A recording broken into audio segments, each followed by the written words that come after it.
Manchester UK, brief videos of time. I'm Stephen Goddard, as you may or may not know. This is the Manchester Bolton Ferry Company's canal.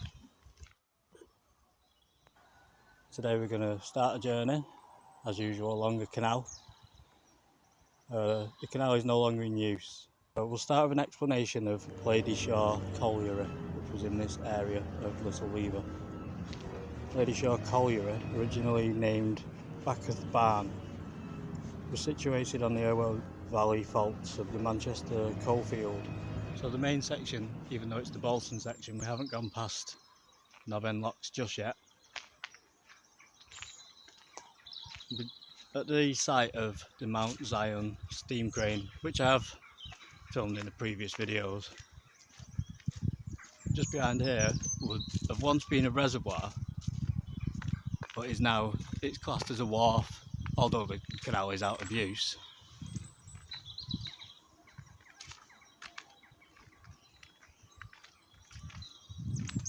That's still classed as a wharf. So that is also water will be feeding that from a brook, which in turn now would help the canal to be topped up, but originally it was drawn from there as a reservoir separate of the canal to feed over into these mills over here. Then in the historic country of Lancashire, England, founded by Thomas Fletcher Senior, the colliery opened in the 1830s and mined several types of coal. It became infamous as a result of the owner's stand against the use of safety lamps in the mines. And they would have entered that yard with the use of this crane, lifting the goods from the canal into the mill, or from the mill onto the canal. Ladyshore Colliery kept this canal going for a long time after most canals had gone out of use.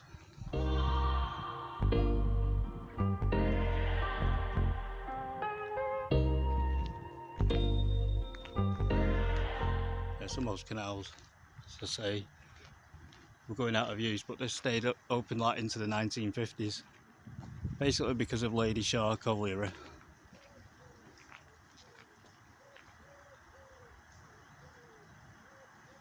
Which was a little bit further down. But what I'm trying to get today is how this bit is level. From Bury to Bolton, it's completely level like the Bridgewater Canal. The breach, there was a dam breach, well, the bank. Yeah, once the bank breached into the River Irwell. But they managed to shore that up, so there was a section of dry canal. So there was a section of the canal that was not in water. Some of the older walls are behind me. So the section that I'm walking on now went all the way to Bury. Then there was a dry section, then there was the Bolton arm which connected to Knob End Locks, so that stayed open longer too. But there were two separate canals in essence.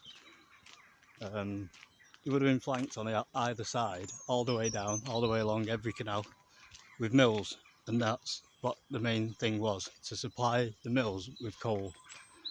So they changed what they were being used for, but they were still being used. Most of the coal mines and mills, as I say, were situated along the canal, so it made sense.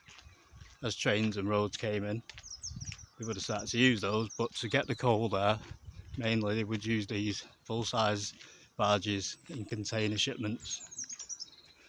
So I'm going to get to Knob End Locks, and I think I've just got a few spots of rain. Yep, so I was expecting rain, as I say. It's the Manchester Bolton Ferry Company Canal, and this is Manchester UK. Brief videos of time with Stephen Goddard. And just get some shots of the wall.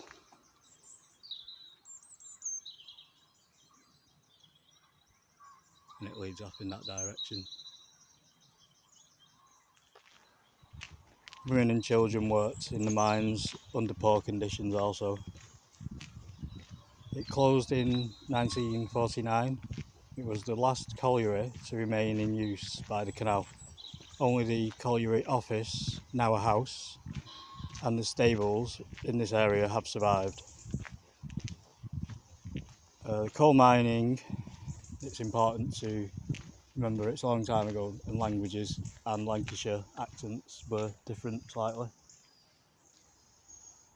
than they are today. So coal mining had its own terminology. Whilst some terms were common in all areas, some were only used in the Lancashire coalfields, following certain legislations for safety reasons, I suppose. Here are some of the terms used in Ladyshore Colliery. The balancer slope with a pulley at the top, where empty tubs pulled full tubs up the slope. Balancer, the person, usually a boy, who operated the balance. A colliery, the sites at the surface that includes all the buildings, that includes the railways, headgears, and all the wheels at the surface, and lifts and pulleys. A coupler, a boy who worked on the haulage systems coupling tubs together. The actual mine, the name given in Lancashire to a coal seam. So the term mine comes from the Lancashire area. I think some of these were like 100 metres deep and then tunnelled off, miles. Tenter, a person who looks after something, e.g. the furnace tenter or a door tenter, pony tenter, there might be a lock tenter. Ladyshore Colliery was situated in the Irwell Valley on two sides of the Manchester, Bolton and Bury Canal. Just pop to this section, still just before it runs dry of water, and then I'll explain. So we've had an explanation of knob end locks, that's where we're up to. So we're going to drop down to the Clifton Aqueduct. I'm just showing this bit because it's one of the best sections of the Bolton Bury Canal that's still in water and has its stones on both sides still intact, the originals. This is a wharf basin and it's designed for the boat to turn round because they're quite long and big. So the front end drives in there and there's enough room then for it to do a full turn.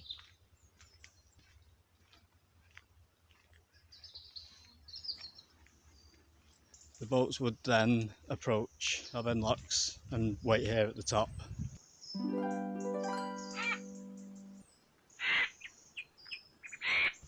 And then go down through the locks. We'll pick it up just as we cross Preston Aqueduct though. And that's where we're going to begin from.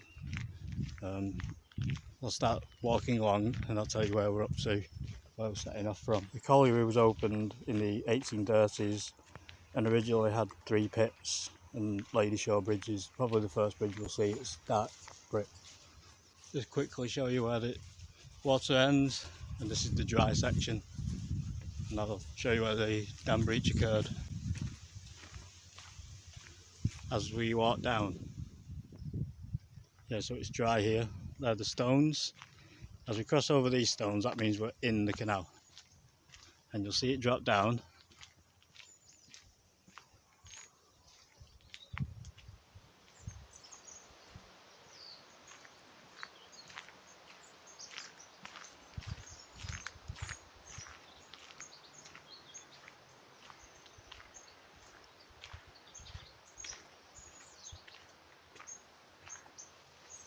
So quite obviously,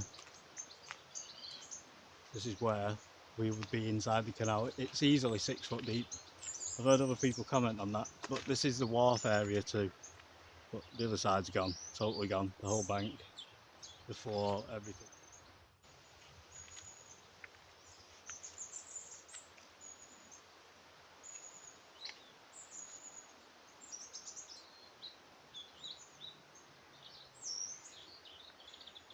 Of course, we need to film the wall.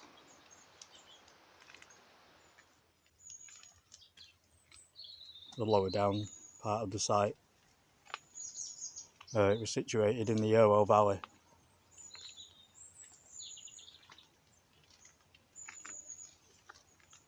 It originally had 3 pits: Ladyshore, Victoria and Owl Hole. The deepest was indeed 55 fathoms, 101 metres. The geology of the Irwell Valley made coal easier to mine. It's been thrown upwards by the fault. The coal miners were often to be found, like reasonably shallow depths. Unfortunately, floods were common in this area as water seeps into the pits. So in 1835, one such flood occurred in Ladyshore. Mining in the affected pit ceased until 1884, when steam engines could pump the water out. So it was a massive flood, it filled it up. Mining in the affected pit was ceased, so no one could get down there. So all that remained was the upcast ventilation shaft for the colliery, so I assume they pumped the water out up that. Farnworth Bridge Pit was also owned by the Fletcher family, who they started to de-water and ventilate the mines, and they had the wet earth colliery also. So at various stages, the owners connected the 2 sides of the colliery around 1850. The bridge was built over the canal. Number 67, the bridge we saw. And sometime around 1881, the bridge was railed to make a tubway, sort of a rail trackway.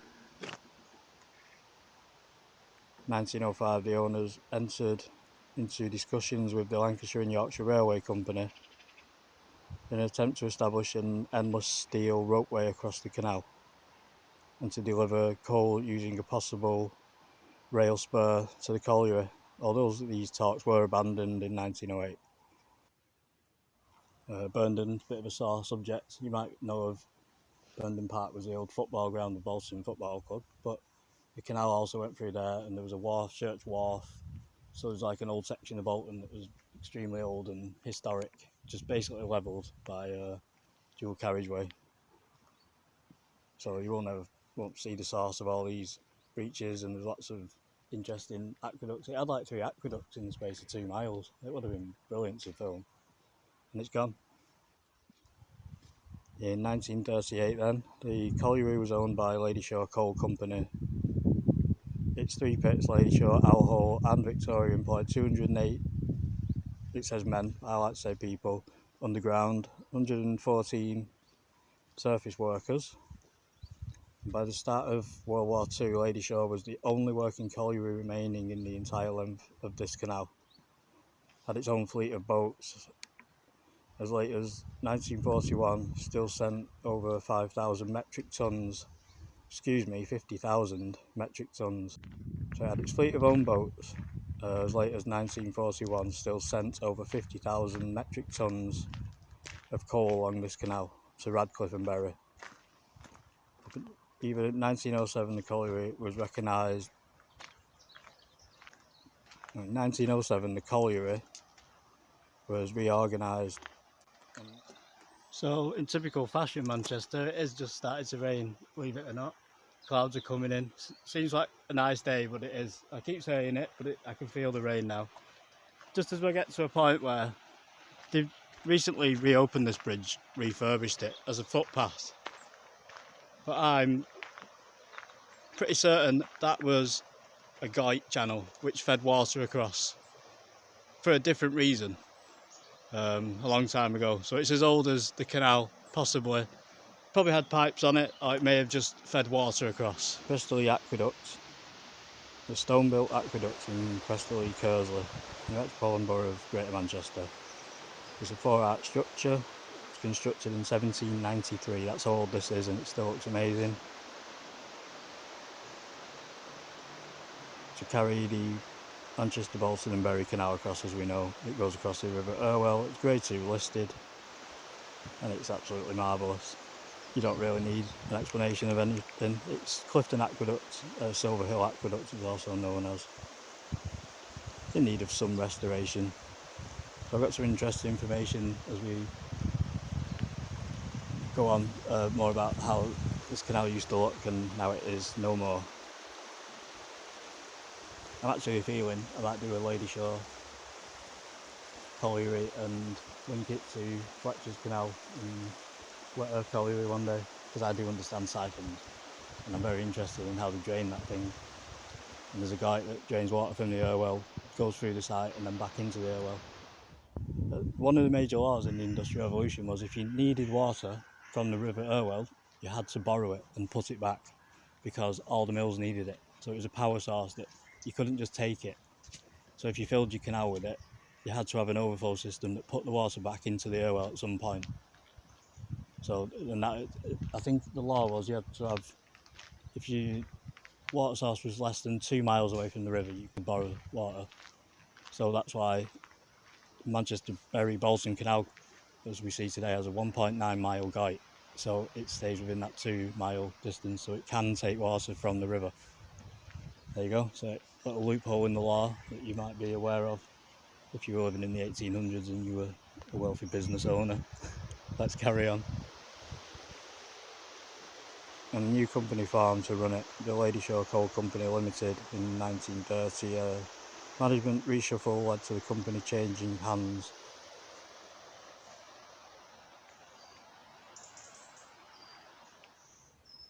Renamed the Coal Company Limited.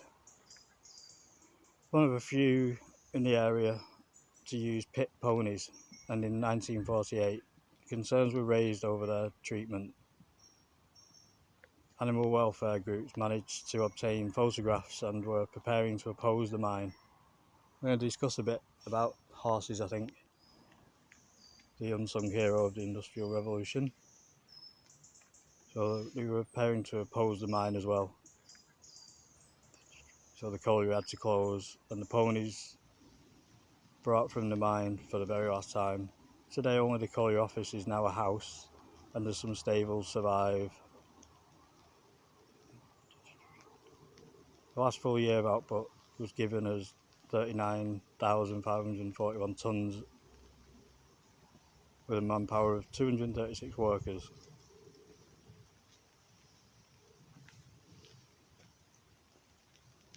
Intimately connected with the Fletcher family and their ties with local politics. The colliery was founded by Thomas Fletcher. So we're going to discuss a breach as well along what, it's all the end of this canal really. The major one was 1936.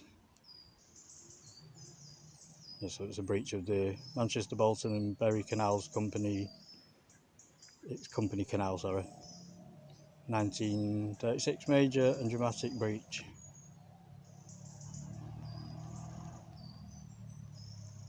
So in 1936 a major and dramatic breach of the canal occurred. It was so serious that it was never repaired. It spelt the beginning of the end of the canal. The breach happened a short way east of Knob End Locks on the arm towards Bury, in the area we've been, so that's why it's relevant. The canal suffered several major breaches throughout its history though. As early as 1799 a flood carried away large sections of the lower banks. October 15th, 1853. There's quite a lot of floods in 1853, 1850s, early 1850s. I'm sure an invention was to prevent that happening from the 1860s onward. Possibly just have lower levels in canals and reservoirs.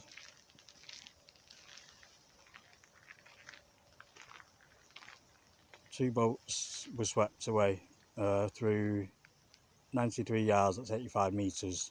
It was a breach at the bottom of Knob End Locks. Also at the bottom it went over just before the aqueduct.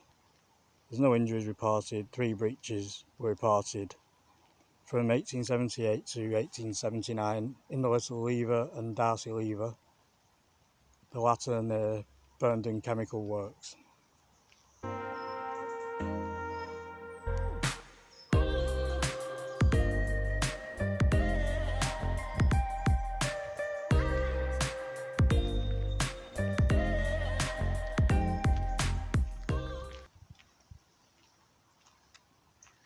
So a little lever Darcy lever,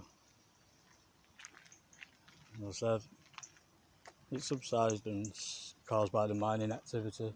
Subsidence caused by the mining activities that have been going on have caused these breaches.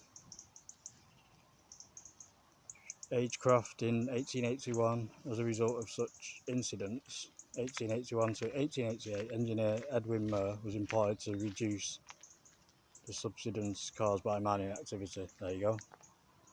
Similar work was undertaken throughout the 1920s. Maps from 1880s show that by then, to safeguard against further subsidence, the canal's companies had purchased areas of coal beneath the canal. In 1884, the canal's owners, Lancashire and Yorkshire Railway, successfully sued colliery companies Knowles and Sons for losses incurred for damages caused by subsidence. Following this judgment, the railway company settled out of court with other colliery owners. Constant repairs were then made, particularly through Pendleton, where the embankment was periodically raised, so that may be where lock gates added. Some bridges were lifted and far above their original supports, while others sank as low as 8 feet 2 metres above head height. One of the most serious breaches, so that's because of the coal mines, like bridges are actually moving about. Yesterday, millions of gallons of water cascaded 300 feet into the River Irwell,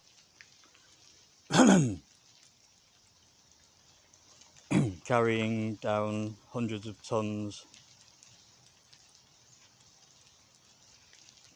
of earth and stones, with coal mixed in there and all kinds of like oil and traces of ironworks.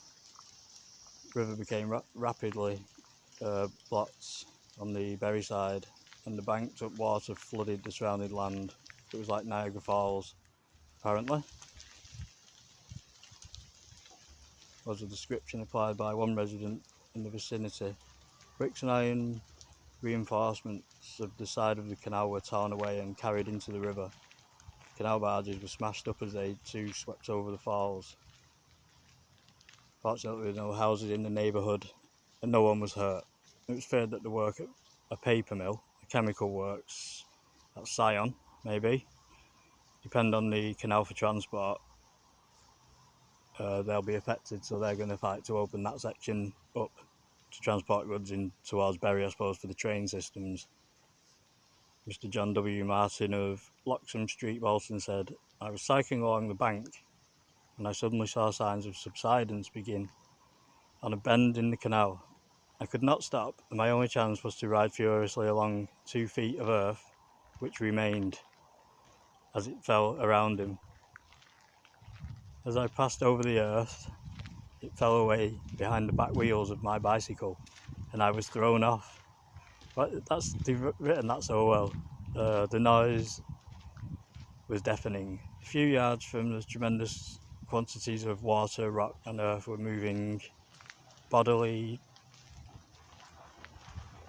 from the canal. I'm not sure if that's boldly, but it is spelt bodily. A gap of 100 yards long has been opened in the canal embankment.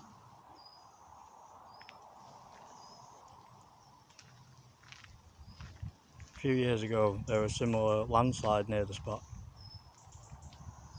Standing at the confluence of the River Irwell and the River Crowle, the site Knob End, from around 1850 to 70, as a tip for toxic alkaline waste. So it's very pretty these days, but the production of sodium carbonate, soda ash by the LeBlanc process, the waste known as galligoo, was a blue sludge from reduced iron compounds. I know what that is. So I'm going to reach a point. It started raining, but often does in Manchester. Not much we can do about the rain, unfortunately. I'm going to follow down to the first set of locks which would have existed after Knob End locks. it's Preston locks, and the other significant set of locks is down at Giant Seat. Obviously it crosses at Salford, but I'm going to have to do another explanation of how the motorway goes through.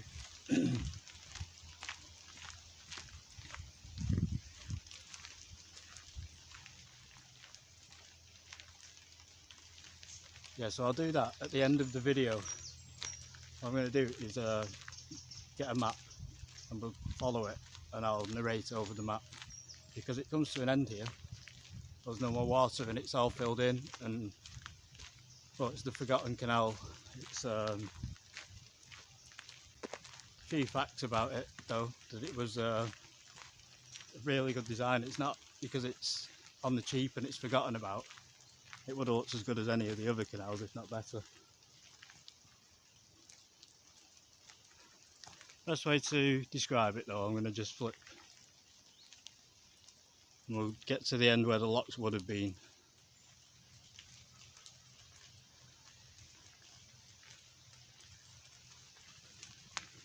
So today, this is the second section. We've done Bolton, Bury. I've done loads of videos about Bury, but that's the main explanation of how important the canal was. These are mainly to follow the route, so the guides. Then we have the Bury to Bolton completely flat section, which I say is based on the Bridgewater Canal. Container shipment, it's one of the first features of this canal, and Ladyshore, Colliery.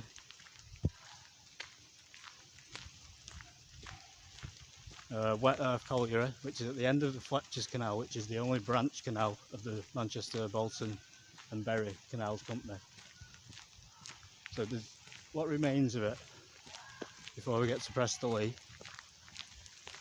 is here. So we've left Knob End now.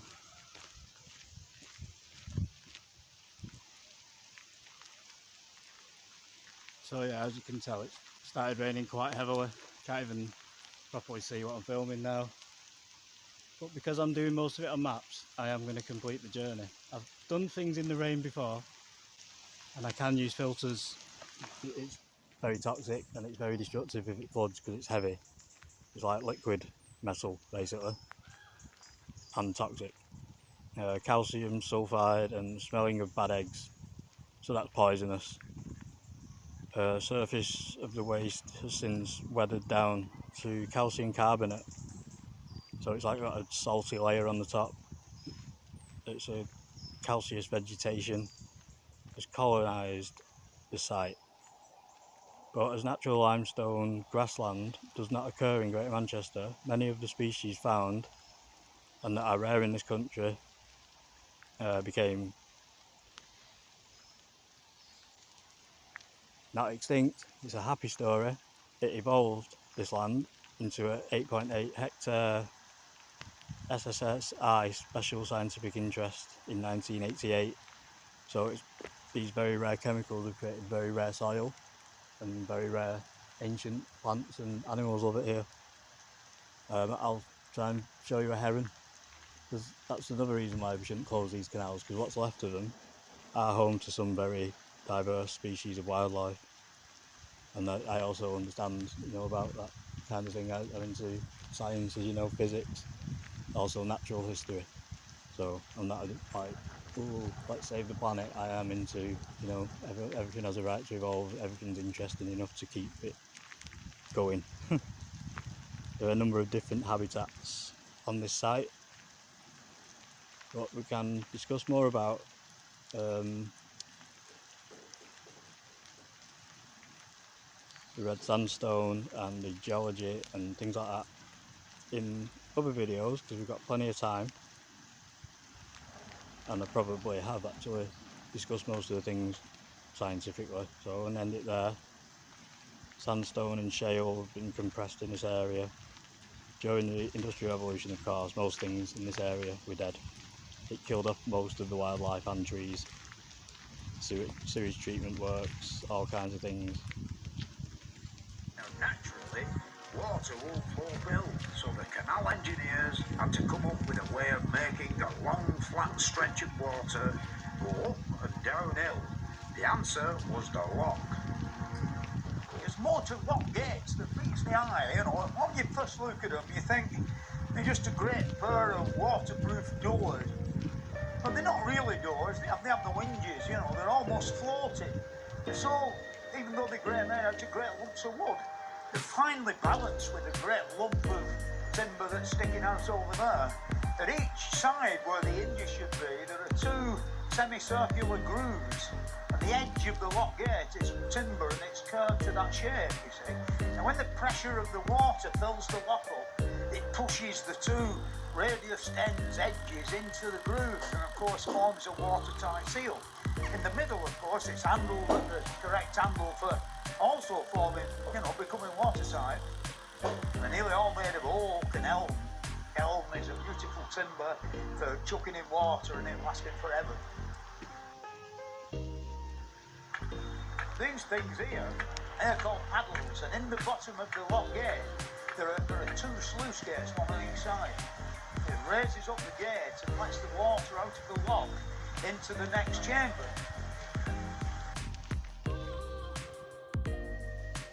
I filmed things in the rain before and I can use filters, so I'm going to carry on and just get shots and I can narrate because that's the way I do it anyway, so I might not get very nice shots of myself, but I'm trying to follow the canal, the main route of it. Disappears very soon into ruins, so we just need to film corners and show bits of maps, stuff like that.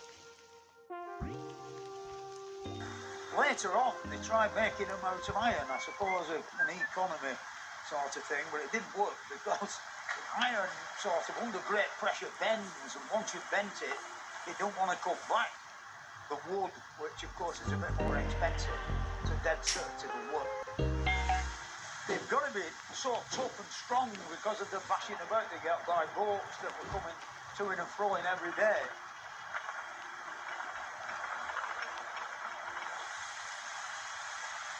A system of staircase or riser locks like this is basically a number of locks which are all joined together, as well as allowing the canal to climb a short, steep hill. They're also cheaper to build than the same number of single locks because they have shared gates.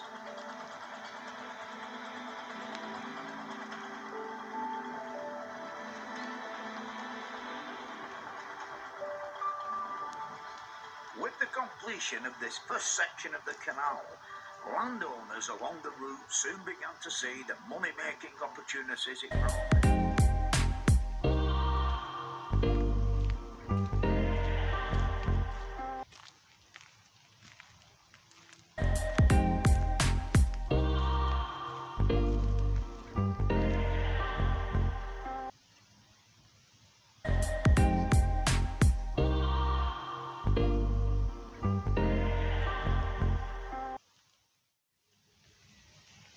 So just in front of the wall, take my glasses off again so I can see, all YouTubers.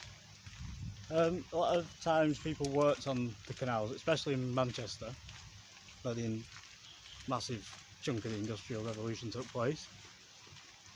This would be our first lock we're approaching. Down there's the River Irwell. I've said this before, lots of people would just work in the rain. If you worked on the canals, you'd have to just carry on. Can't be bothered too much about water, so I'm just trying to make it a bit more authentic. And this section is, you know, it's fairly straight. There's a pressure pipe there which fed from the canal to power a local mill. But the actual first lock, the Presterly, which is gone, which is a shame because it showed that it was as good as all the other canals. The top section though, Bolton to Bury's, completely level the whole route, and the only other canal like that is Bridgewater Canal. So it was based on the Bridgewater Canal, like I say, and then they started putting containers into barges, and these were large barges along this canal, which is now like container shipping. It's worldwide, isn't it? But the first evidence of container shipping by boat is from here, so a certain size.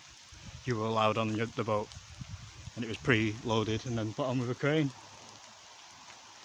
But there's evidence of the lock, as I said, but it's just buried and it started raining.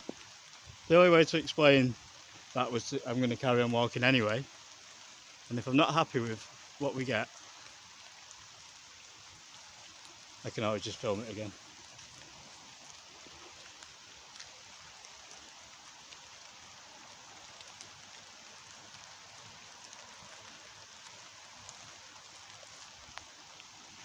So anyway, it drops into a lock there, as you can see, hopefully goes down, and it's buried mainly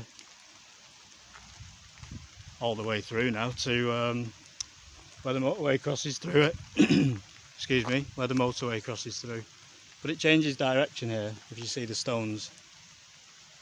So that if you follow that, you're going to go away from the original towpath.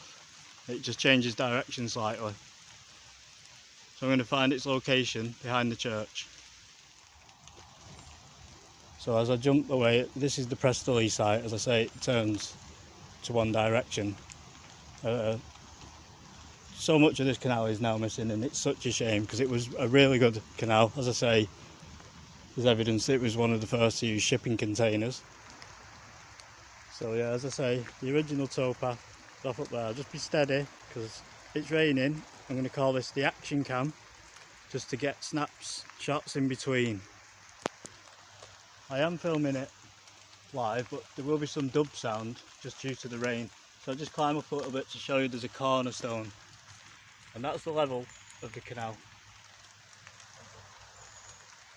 If you were to follow that towpath, already you're low down, you see, you go in the wrong direction. It's all hidden and buried now, but it's disused. Unfortunately, it was smashed to pieces. Which isn't much fun for people who are canal enthusiasts. It's up there now at that level. It's a little bit higher than us in those trees. It was based on the Bridgewater Canal, and that's why it's level from Bury to Bolton. And this section seems quite efficient. The people who built it, it seems to run by where they need it to run by. So the mills associated.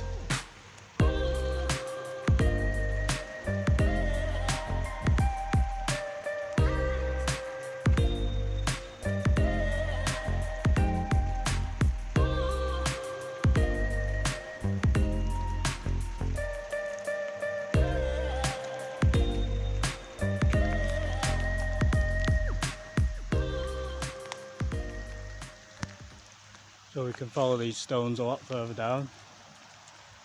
That's the edge of the canal. The rest is buried in there, and trees have grown in it and all sorts now.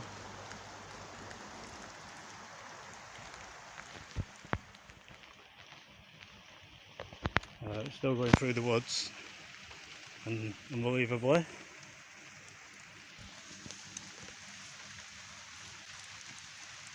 Waystone, 6 3/4 miles to Manchester, in that direction, along that wall there, in those woods.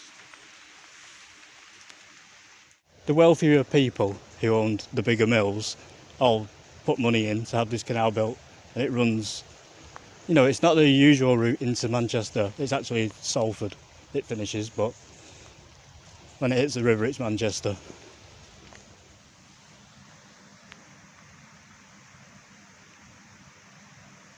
It then ran behind that church. There's a modern day tower.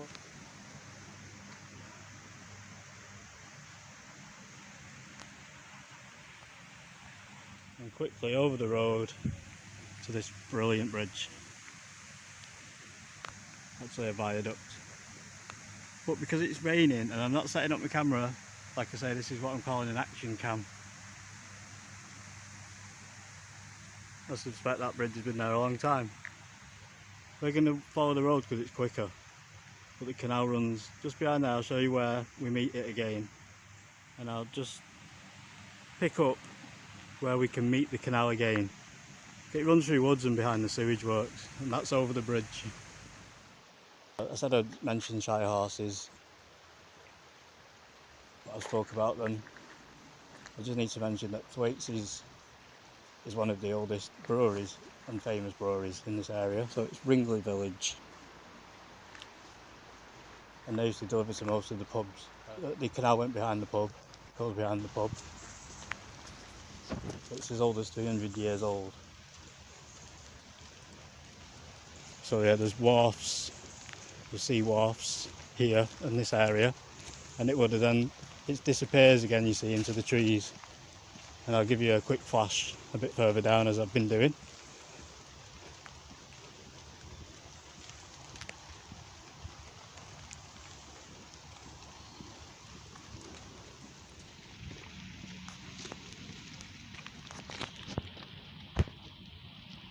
And wastewater treatment plant's just there.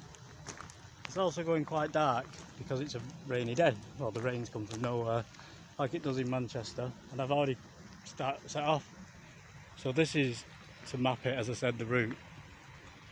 Go a bit slower when I get a nice sunny day.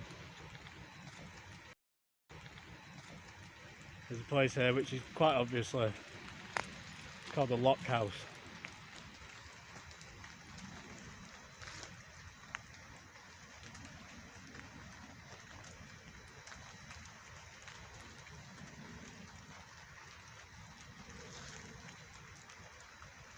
And it genuinely was, where the lock keeper would have actually lived.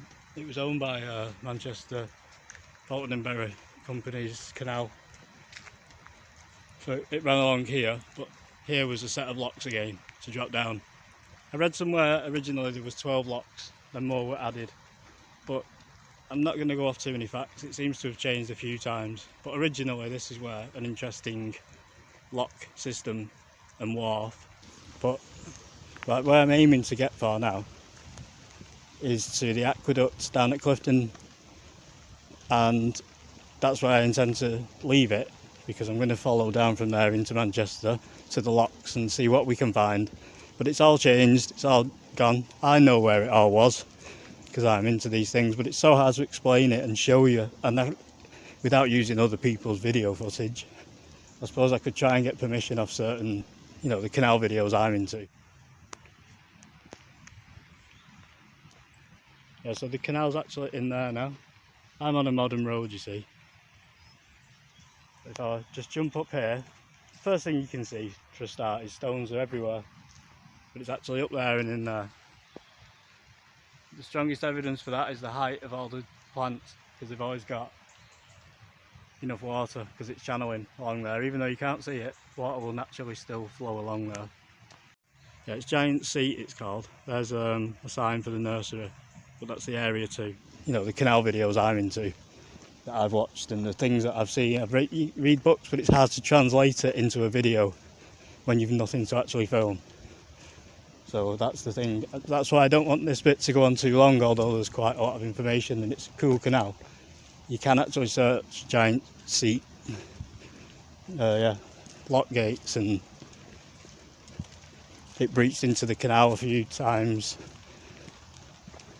Yeah, it sort of breached a few times into the well. It's pretty much next to the well its whole journey. It doesn't really stray far away from it.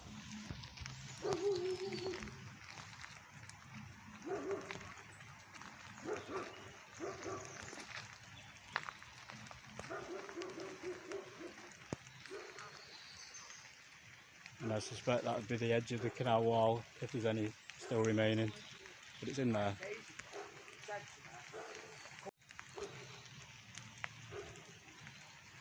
So I suppose it's in there, and you can see there's an edge, so there'll be a stone wall, and its channel is in there, in the trees.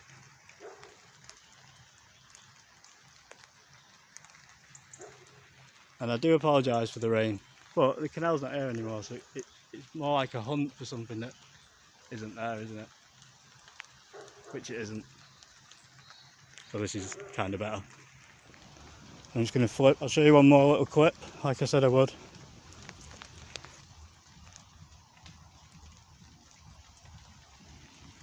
Yeah, so incidentally, as I say, I'm walking down this route, enjoying it again.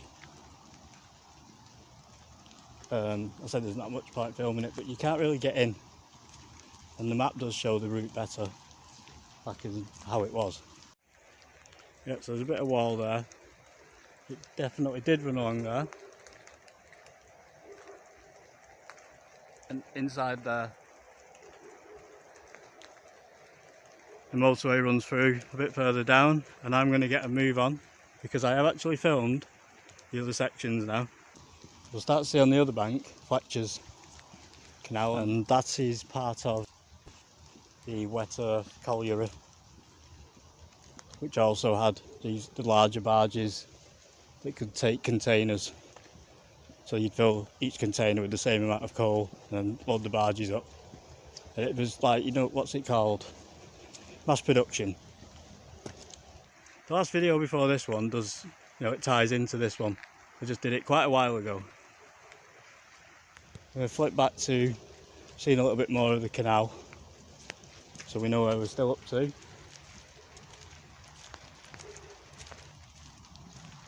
Also, one more feature that I was looking out for, it crosses the river at some point here. It's the Canal Aqueduct from the Lake District. It crosses over the Irwell in this area.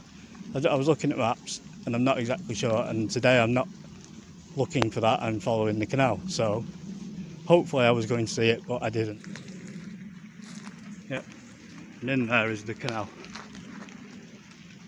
And it has gone too dark, too wet.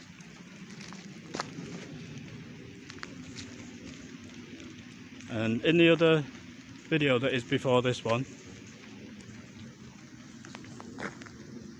I don't like just holding my camera, I do have gimbals and stuff, but today I just feel like I'm on a scout. Yeah, the other one, we go right down under the motorway. And one thing I didn't say was, if they open the canal again, the enthusiasts say, the motorway crosses, but you'll see that in a previous video. And one thing I'd just like to mention is, if they ever want to reopen it, the enthusiasts, because it's in a state of refurbishment, it says, it's classed as being refurbed, it'd be, the most expensive part would be to get through where the motorway basically goes right through this canal and Fletcher's Canal. And if they do refurb it one day, they get enough money, it'd be nice to open Fletcher's Canal too and see what Earth Colliery will look like. It'd be a nice little museum, I suppose. Okay, but we'll dream on and we'll walk on. Manchester, UK, 3 videos a time.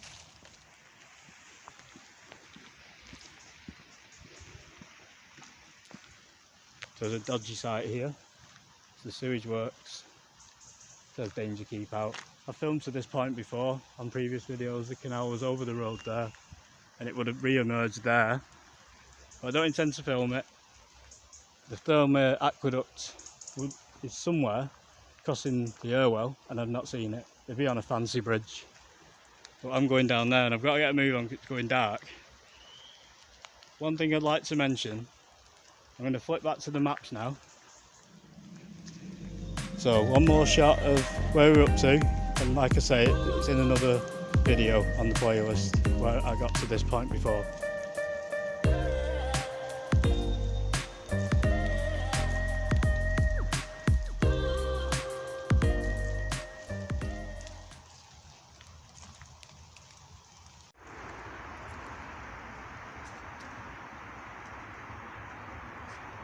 So it's starting to turn into like found footage now, isn't it? This is the M60 Ring Road, Manchester. And we can't see it, it's up there. You can hear it. And the canal would have run underground, come out along there, behind that gate, under the pylon. And now the motorway goes right through it.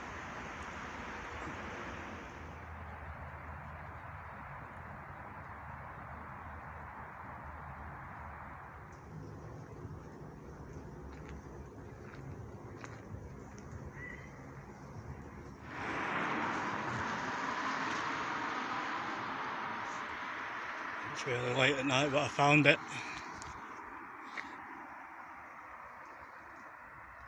It's the Canal Aqueduct, the old bridge going over there, carrying water from the lakes.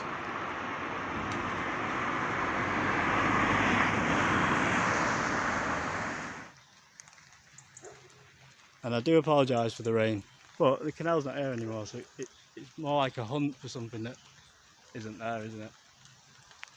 Which it isn't. So this is kind of better. I'm just telling myself that.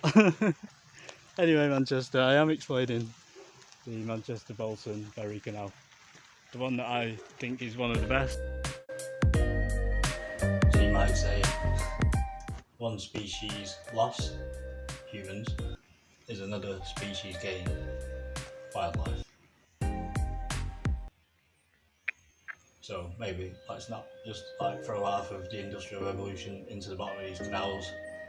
One day when we're fed up with them, I think maybe we should make these into wildlife habitats. Even if it's until somebody donates money to have them restored. If I was to win quite a large sum on the lottery, I would look into investing in it. But I'm sure there's not many people left who are enthusiastic enough about these canals to do that. Of course,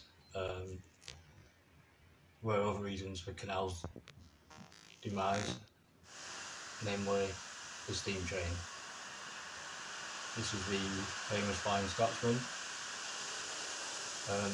The steam train isn't called that. It used to travel at like 120 miles an hour maybe, but travelled from, I think it was Glasgow to London in around maybe Edinburgh, you lost your correct. So there's a section here of the canal, both. Alright.